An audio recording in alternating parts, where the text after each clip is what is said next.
okay, the work is done jointly with Alexis Linear, who was a fellow at Keele for 2 years, and okay.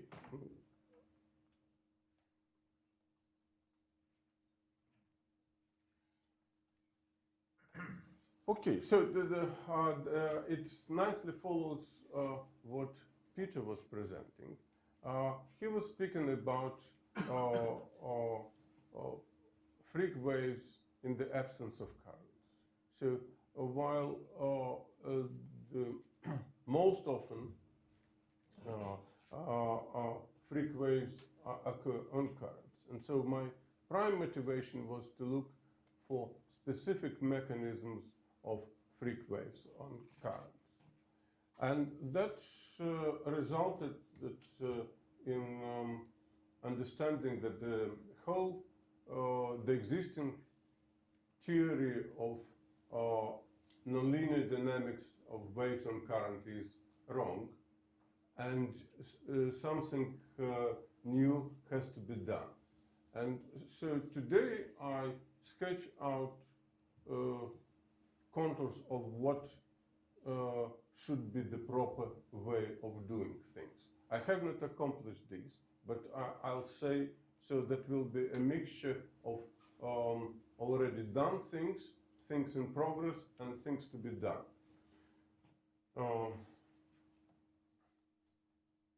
Okay, so this is the place where, which is notorious for occurrence of freak waves. One of the okay, results of accidents was kindly shown by Peter, and so this is a famous map from okay, with major accidents in the period of about 10 years, and so the accidents clearly gravitate towards Agulhas current, and this is a sketch from the paper of Mallory from which this map was taken, and it illustrates understanding of, based on observation, what happens. And so what the only thing which can be said, that there is always long swell coexisting different system of wave systems, and waves are in all the accidents were propagating against the current. Okay, and superposition effect or just linear focusing was ruled out. Okay, so this is a kind of overview what physical mechanisms of what people tried to use to explain waves on current, and in general and specifically for freak waves in particular. So there are a group of waves which deals with linear model. It's ray theory and caustics were considered some time ago as candidates for physical foundation for rock waves event. So okay, so then the works by Lavrinov, who did rays on current, and White and Formberg look in statistics of waves and random current, and fluctuations could indeed lead to enhancement of wave field. Moreira and Peregrine did fully nonlinear simulation with vertical shear. So there is a group of NLS models and nonlinear Schrodinger equation based type models, and so and all these models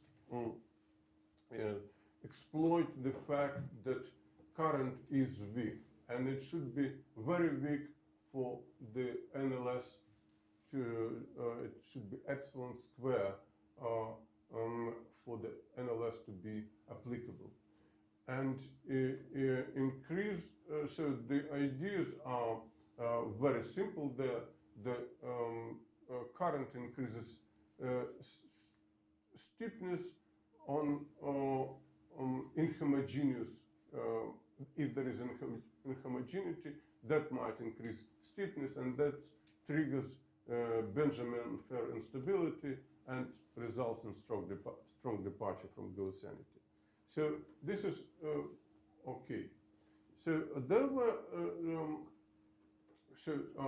was interesting work by Janssen and Herbers, which did kind of DNS and looked at propagation of wave in opposing current, and again they found increase of kurtosis, and but what they saw, they saw formation of trapped waves and broad spectrum. So that's definitely not NLS features. And so the one paper I want to attract attention to is observation by Kudryavtsev et al., who saw trapped waves on the Gulf Stream. And so the trapped waves play a central role in the picture I will present today. And the existing theoretical approaches are not okay, as they practice now, are not suitable for describing nonlinear dynamics of trapped waves. Hence, we know close to nothing about them. So what was done in this work, they also model trapped waves by the Hasselmann equation with a simplified collision term and ray equations. Yeah, sure. So what the state of art and the existing paradigm? So the shortcomings. So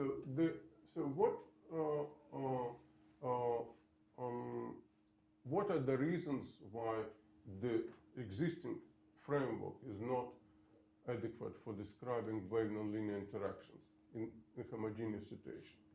So what is currently done? It is implicitly or assumed that the nonlinear interaction remain the same and just adjust adiabatically. For this to be true, the characteristic scale of nonlinear interaction, whatever it is, should be much smaller than the scale of inhomogeneity. And so if we take the smallest possible scale of inhomogeneity, say lambda is characteristic wavelength and epsilon, say steepness, so even with this scale, it's not true for swell. But if we assume that, as people normally assume that it is Hasselmann type equation, here we should have epsilon minus 4, and then it's definitely does not happen. So now the other fundamental thing is that refraction, wave refraction, occurs in the X space, while nonlinear interaction live in the K space, and it's difficult to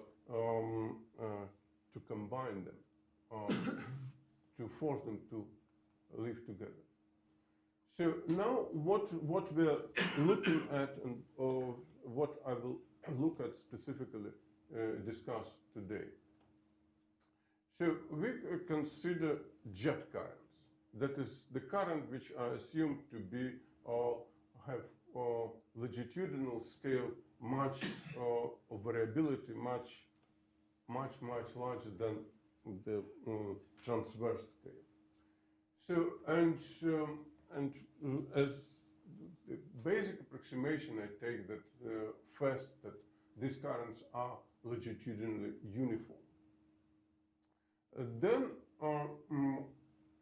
the solutions of linearized equation of hydrodynamics could be presented in a separable form because we have homogeneity with respect to along the current. Yeah. Just a clarification, what is the difference between a jet current and a current? Current could have any shape. It could be it could be a vortex,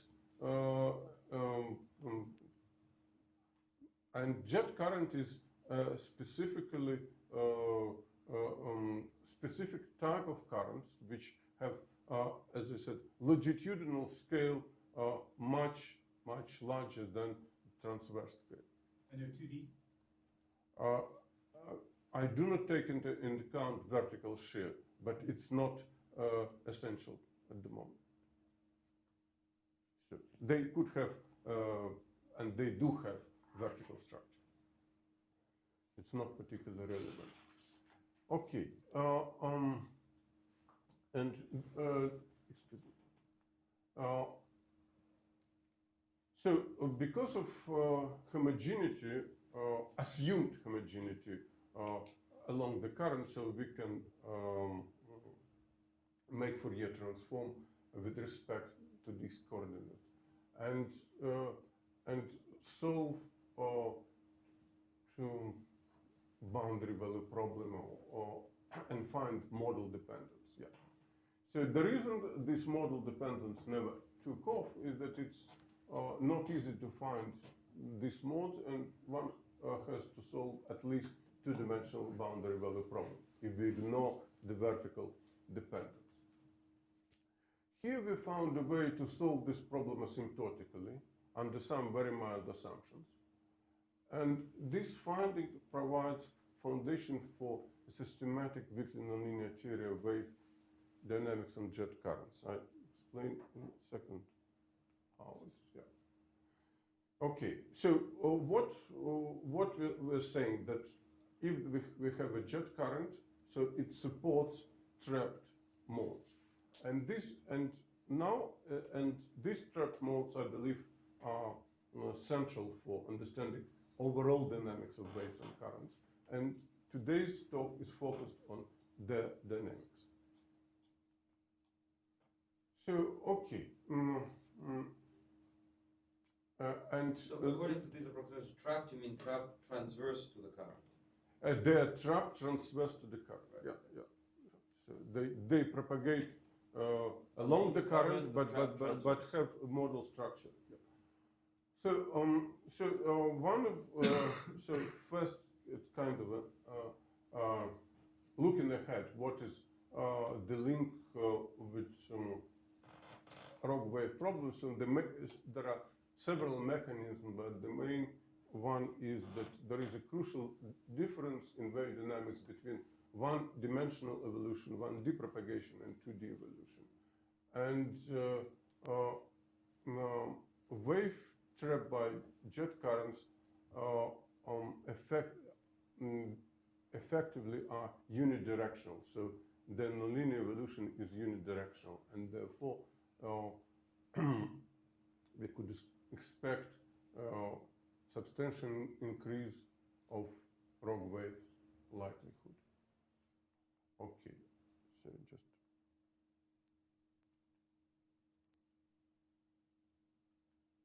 okay. So what we do? So okay, this is a sketch. This is our current directed there. This is profile of the current, typical jet current. So there is okay. This is also current, and so we consider waves propagating against the current. Such waves can be trapped. So the fact that wave could be trapped was known since 60s, 70s, and this was studied in WKB approximation. But WKB is somewhat restrictive, and so what we do, we just okay, this is we start with full Euler equations, and the current, so for time being, that's jet current, it's photon, is things like that, which has yeah that just has one transverse dependence, and this is it. So, and I ignore dependence on vertical coordinate z of the current, and I can justify this for the current with some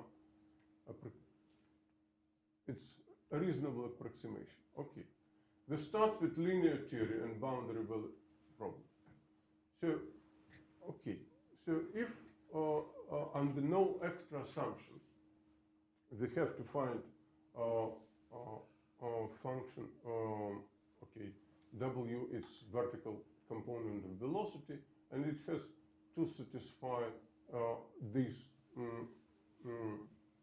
this equation, this boundary condition, and boundary condition either at the bottom or at infinity. I consider for simplicity deep water. Okay, and so what we do? So we found a way so that in the ocean waves and currents have such scale that there are that this problem could be solved asymptotically. So there are two natural approximation. One is that width of the current is much larger than the wavelengths. It's usually is the case, and we could get okay, explicit simplify the problem and solve it. And the second the drawback of this is that under this approximation, which does not involve any assumption about the strength of the current, just about its width, is that modes are not, the resulting modes are not orthogonal. And for most of the situations, the currents in the ocean are weak in the following sense, that we introduce small parameter gamma, which I will use very often later. And this characterizes, say, maximum velocity to phase speed of waves, maximum velocity of the current. So it has magnitudes in the ocean of about 0.1 for strong currents. So, and in fact, so the true parameter, true mathematical smallness, which allows to build mold, is the product of the two, is gamma mu squared. And for most of situation, at least one of these parameters is small, and we could get analytical solutions. We can solve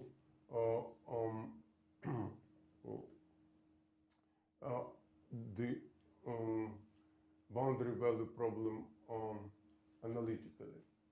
And in what sense? So when we have so this is the problem when when we have gamma small, that is weak currents.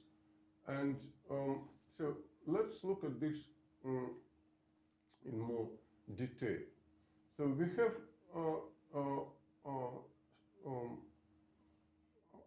so there are solutions, there are trapped modes which correspond to this thing.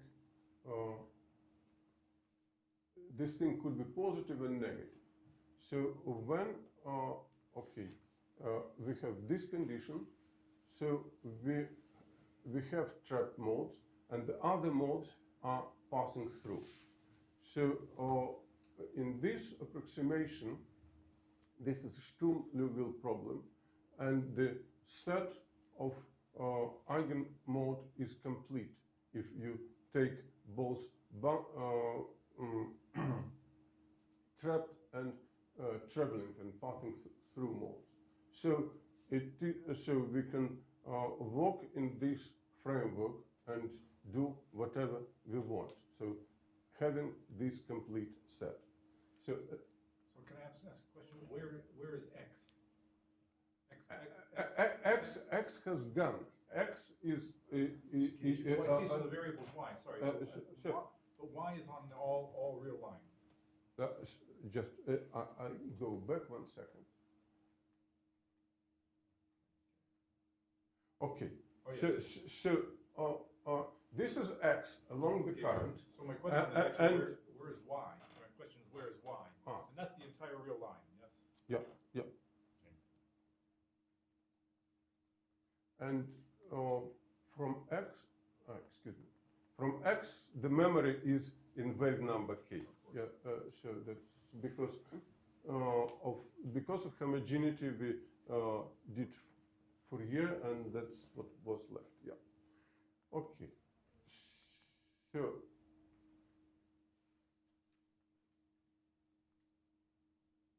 okay. So we have when this quantity L square, which we introduced here, is positive. So we have trapped modes, and okay. And so this is, you recognize this is classical stationary Schrödinger equation. And I rewrote this equation in the simplest possible form. And so what U is the potential. So when trapped modes exist, when this is U is negative, that Ku is negative, that is opposing current. And there is at least always one trapped mode, and the eigenfunctions are orthogonal. Yeah. So L is the eigenvalue, not K? Yeah. K is not eigenvalue. So I start with K, and for given K, I look for eigenvalues. Yeah. Yeah, and these are okay. Well-known profile for which Schrödinger equation has nice solutions. This is such square profile and parabolic current. So that's which is universal asymptotic for tips of any smooth current, and so top hat current. And a few more examples could be found in Landau-Lifshitz book or any other book in quantum mechanics. Okay. So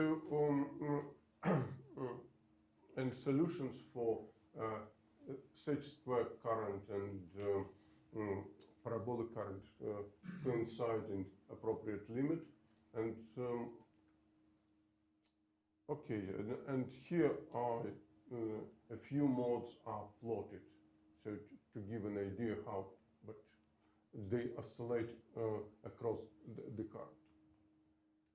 Okay, and so a few things which would give us an idea what what all this imply for geophysical situations. So the number of trapped modes is given by this value, and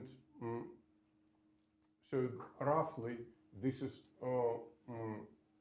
non-dimensional square root of non-dimensional intensity of the current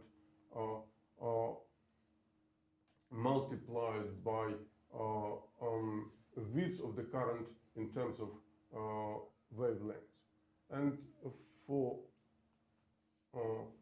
example, for this is for Agulhas current. This is the current current fluctuates, and we take one particular set of data, and this is the number of modes which correspond to any chosen wavelength. So for 600 meters swell, we have 200 modes, and for say 200 or 100 waves, we have about 1,000. Yeah. Isn't the thing under the square root something you said was small? Excuse me? U over C phase, Yes. that's something that you described to be small when a few slides back. Yeah. So, So then how can n be 1,000? so because here we have, just one second. Here we have, this is quantity of the order 0, under the square root is the quantity of order 0.1. And here we have integral over y domain, which is effectively we have width of the current normalized by the wavelengths, and this parameter is larger. Yeah.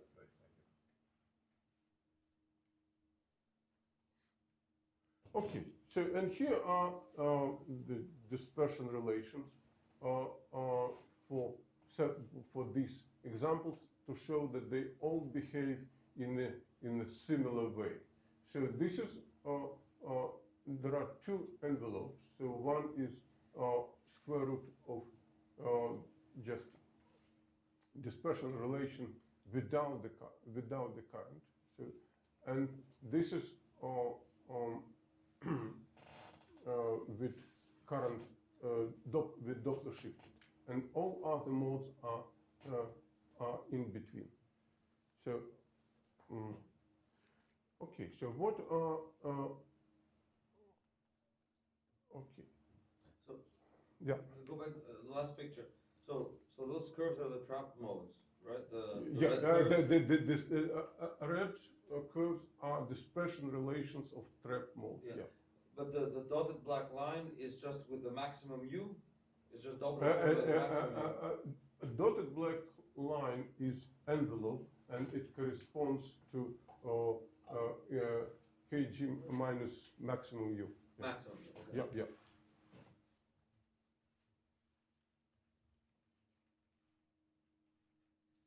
Okay, so these trap modes are different from the free waves, and this changes all aspects of the nonlinear dynamics in a profound way. So first, triad interaction becomes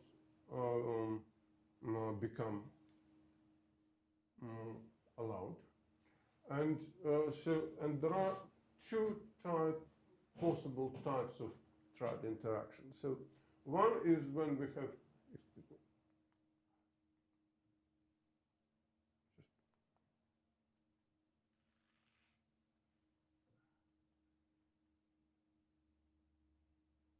okay. So this is this type of triad interaction. So when we have two waves which we have difference harmonic, which also should be, they are always satisfied. So you always have triad like that.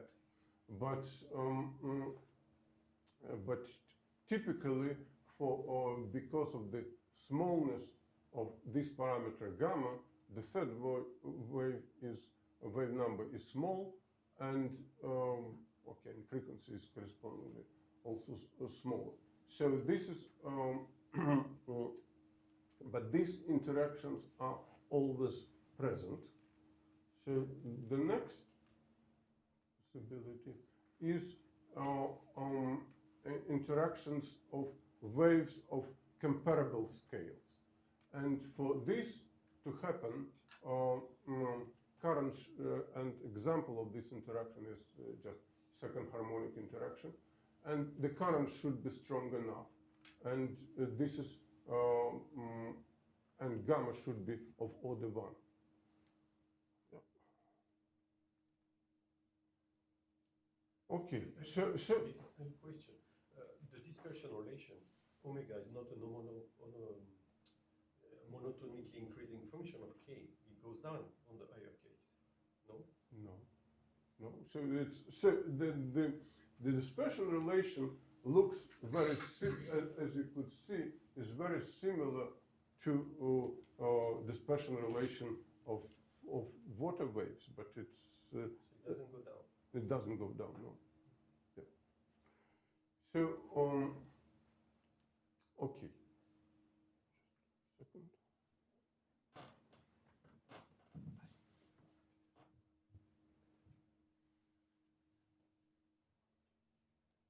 Okay, there is one more type of new type of interaction, triad interactions. I discussed triad interactions between the trap modes themselves. There are triad interactions between trap modes and passing through waves. So this is unusual type of interaction. So because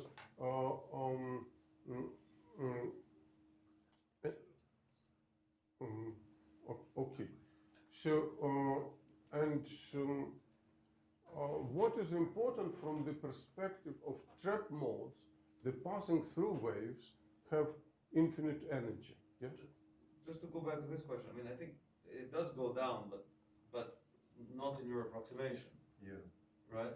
Because omega minus ku, omega Yeah, is equal yeah, to 1 yeah, half, yeah, yeah, ku is but- linear in k, so it has to go down. Yeah. So Right. that's if I take yeah.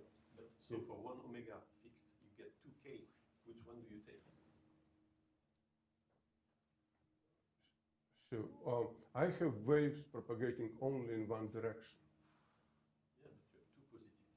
Yeah, but you have 2 positive k's. Yeah, just Yes, but I think that the other k doesn't satisfy this condition that the phase speed is small, the k. Oh. I think so. something- Let me go and come back to this. Okay, so now there is this important type of interactions between passing through and trap modes, and because the passing through waves have infinite energy from the perspective of trap modes, so this interaction might lead to unlimited growth of trapped waves.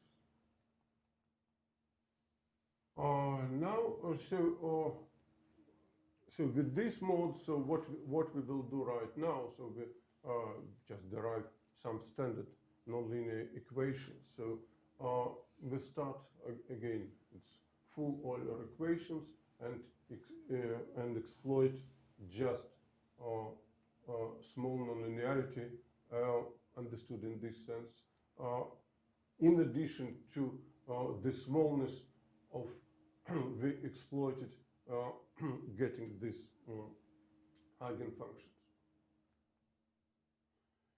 So, okay, we write asymptotic series and introduce. So it's all standard, and I practically skip it through. So what is non-trivial here is that when I do not adopt approximation of weak current, so the modes are not orthogonal and this is somewhat a headache, and I have to consider both free waves and force component and sort them out. It's all possible, and at the end we will get standard equations we would expect for three-wave interactions like that. And here are the interaction coefficients. So what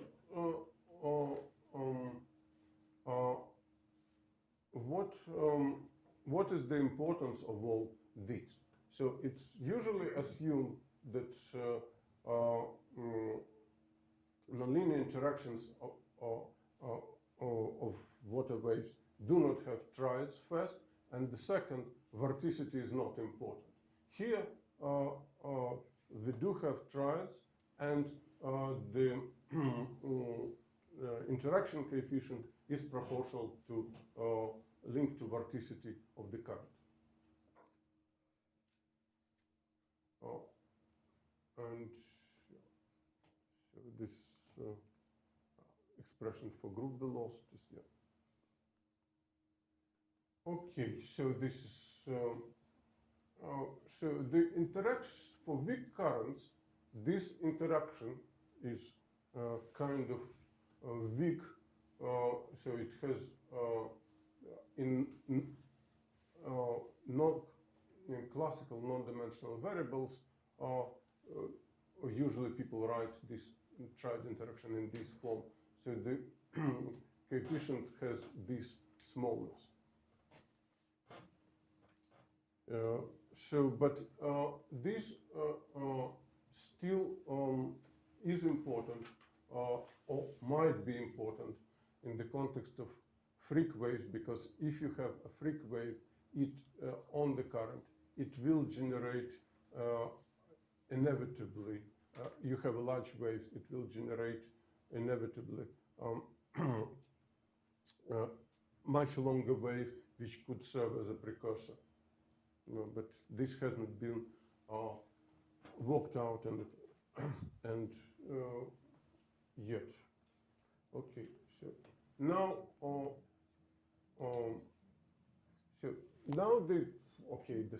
so we can write standard four-wave interactions, which are not very different from what you have in the absence of current. So and these coefficients are very slightly affected by the current. And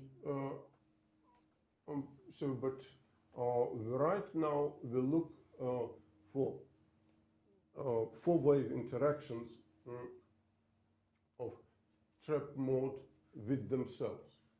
And okay, here are the interaction coefficients, and of course they contain mode overlap integrals, which can be calculated for any desirable situation. So this is typical. So okay, this is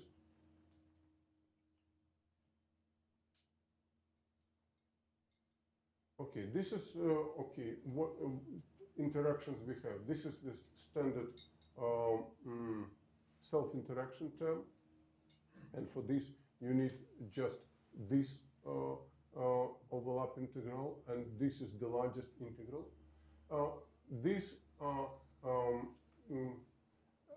type of terms which you have when you have coupled Schrödinger equations, and these are these integrals, and these are the terms you have generic terms for interaction. So and here are overlap integrals, how they this is the first one mode interaction. It slowly decreases with the number of mode, but remains substantial.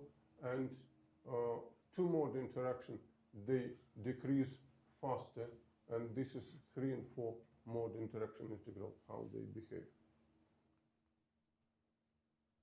Okay, so these are the equations, and general equation, if we leave just couple type Schrodinger equation, we get this, and if we consider very narrow packet, we get the standard thing which correspond to Schrodinger equation. So what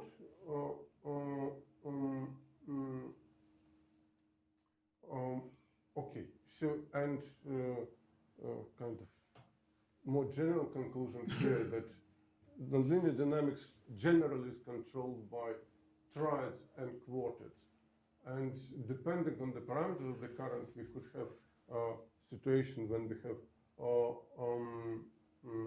either triad or quartets could be dominant, and there is varieties of scenarios to be explored. So we have not explored them yet, and interaction with the passing through waves might result in constant pumping of energy into trapped modes. Now, just I'd like to make a small comment about, so for narrow band wave spectra, I don't know how this narrow wave spectra could be formed, but here we arrive at the classical one-dimensional NLS situation. And the difference is that now it is robust. It's genuinely one-dimensional, and the spectrum doesn't need to, angular spectrum doesn't need to be narrow. And just before that, and I want to show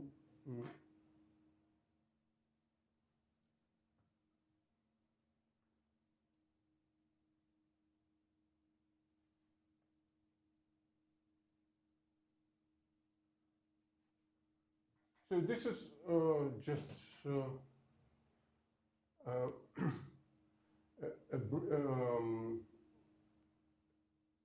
solution of the Euler equation for the localized wave packet trapped by the current. And what this is, it corresponds to the main mode. And I'd like to stress that the main mode you cannot get by the WKB, which is usually applied for waves on currents. So this is a long-lived three-dimensional pattern governed by one-dimensional. So approximately it would be governed by one-dimensional NLS, but this is Euler equation. Which profile did you use? Sure. What was the profile of the background flow? So this is sec squared, yeah. So that's the easiest thing to deal with, yeah. But this is really Euler equations where you keep the jet fixed, or is it? Jet fixed. Because there might be an interaction. Right? Interaction is another story, yeah. Okay. So just go back.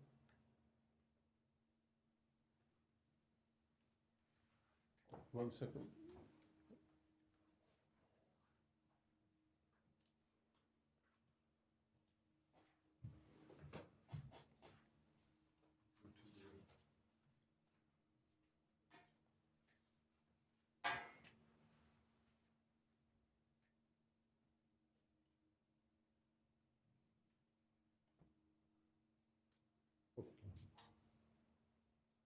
Want to have full screen? You, slideshow? Yeah. Go to slideshow. Yes, I cannot see that. I know. There's a few possibilities, right? This one. And then what? From current slide. Okay, thank you. So,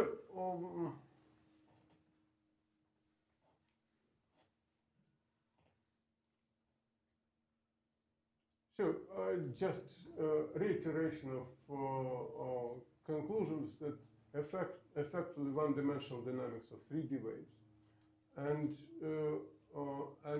therefore, if modulational instability is present, then you have unmitigated effect of it,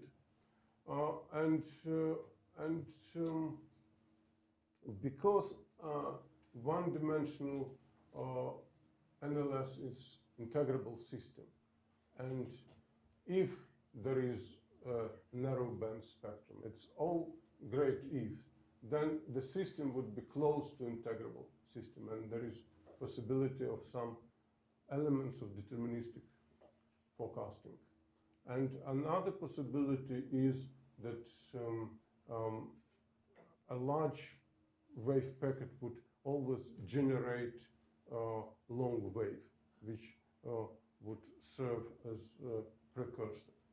So, and so the other things we started, so just now it's time to draw line what has been done and what is in just in the process. So the big work on modes has been done and published a year ago. So a small work on kind of derivation of NLS and for this situation, and DNS and DNS of Euler equation for these situations. One sample I presented is also done and published. So the tried interactions are kind of done, but there are things we want to understand more, and we're still busy with that. And the other things are still in progress. So what is also clear now about other things which are relevant. So trapped modes have smaller group velocities and are more sensitive to longitudinal variations and inhomogeneities. So that might be also a mechanism of, and now the same ideas could be extended to, okay, from currents to topography, combined topography and currents, and not only jets, but other geometries, say vortices rather than jets. So there was a question about currents, so that was done for jets. Vortices have other geometry, but under assumptions that they have symmetry, the same philosophy can be applied. But and the similar idea works for the same small parameters are present for internal waves as well, tracked by current. And this is probably it what I wanted to say today. Thank you.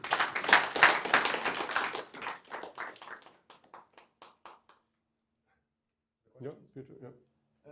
Can you explain a little bit why directional effects are not so relevant in this case?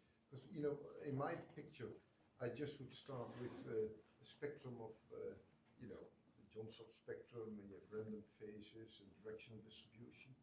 And then suppose you gradually switch on the current, the jet. Yeah. Then slowly part of that energy will be converted into trap mode energy. Yes. And it is that bit which is of interest for the freak wave generation, I've understood. But how do you know how much of the energy is going into the trap mode? I mean, it might be only a fraction of the total wave energy. Yeah, so to this end, so I could solve Cauchy problem. So so people were doing this for years using WKB. Mm-hmm. So in particular for Agulhas currents, so they looked for modes which how they get trapped. And so at least this gives ideas. So WKB works well for high modes. So my approach allows to describe all modes with very good precision, but okay. So in this way, you could get an idea of how much is wave energy is being trapped, and so the waves are trapped when current is bent on the bands of current. Yeah. Yeah. So they propagate, and it's, so and those in Agulhas context coming from the south. Yeah. So that's, yeah. So Yeah, of course you know that the energy balance equation we use is based on the WKB approximation. yeah. So and then so once the mode is formed,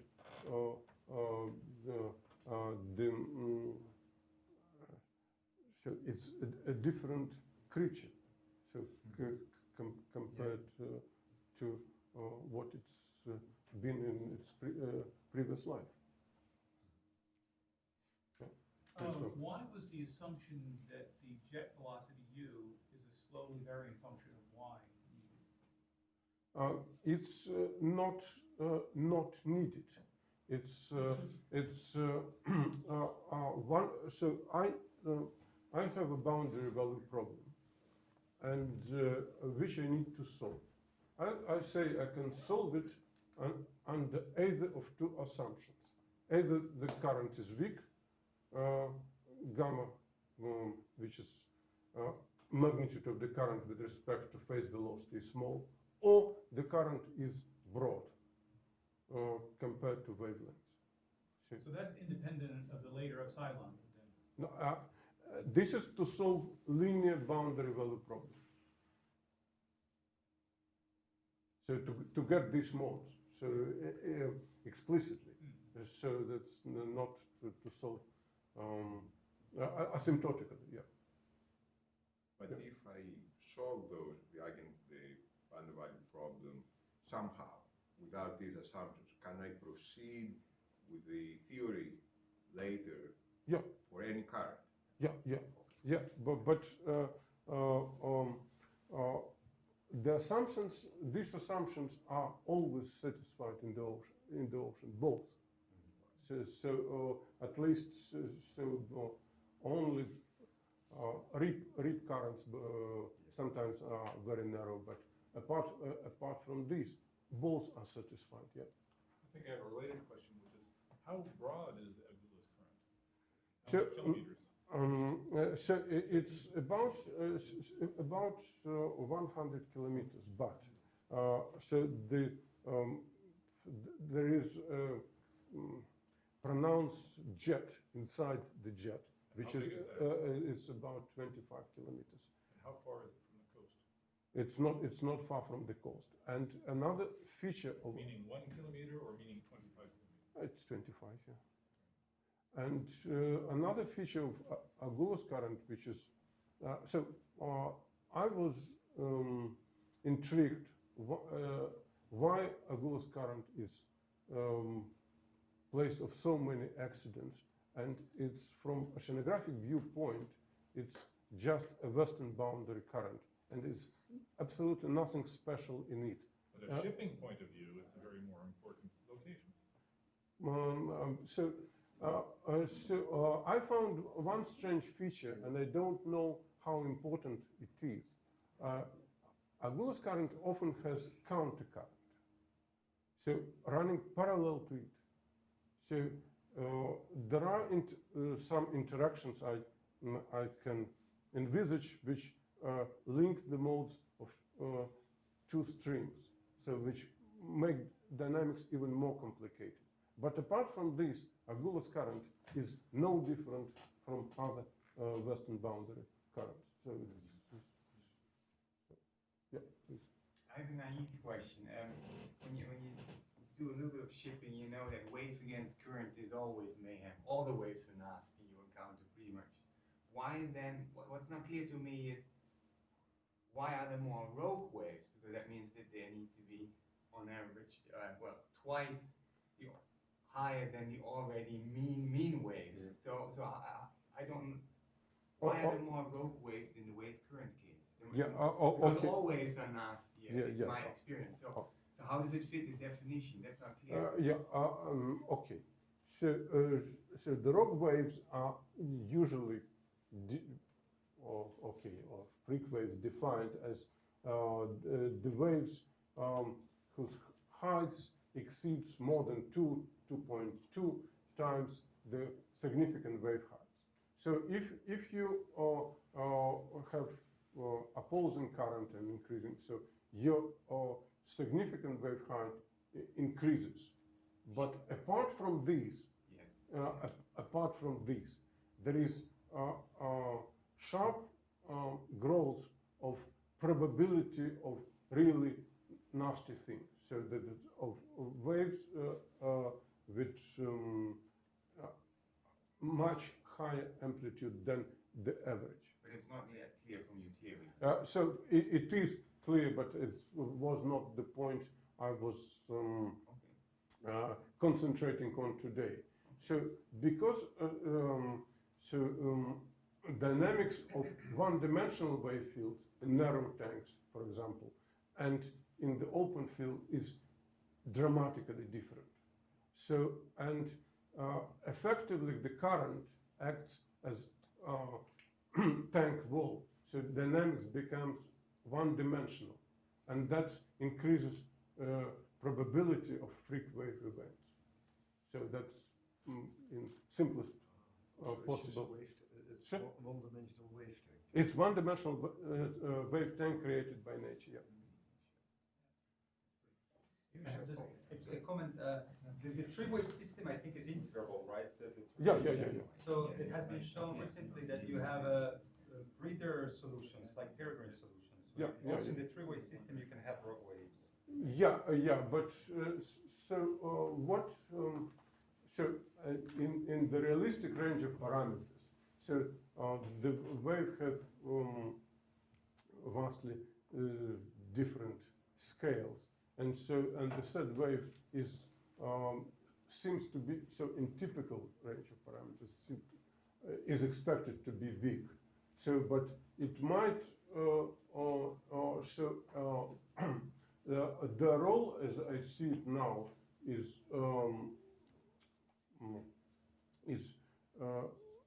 first is it might affect overall kinetics of the field, and I don't know in what way. So the equations derived, but I don't know. You should solve together for and try the interaction and see what happens. And it could work as a precursor.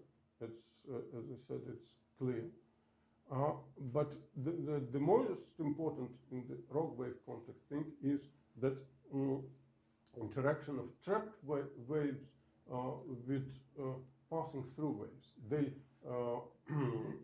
take sub energy from those waves, and so this is of interest independently of freak waves or not. So in the work by Kudryavtsev, they measured that the trapped modes, that's the only measurements of in situ of trapped waves. The average amplitude was 2 times larger than outside the current. We thank our speaker again. Thank you.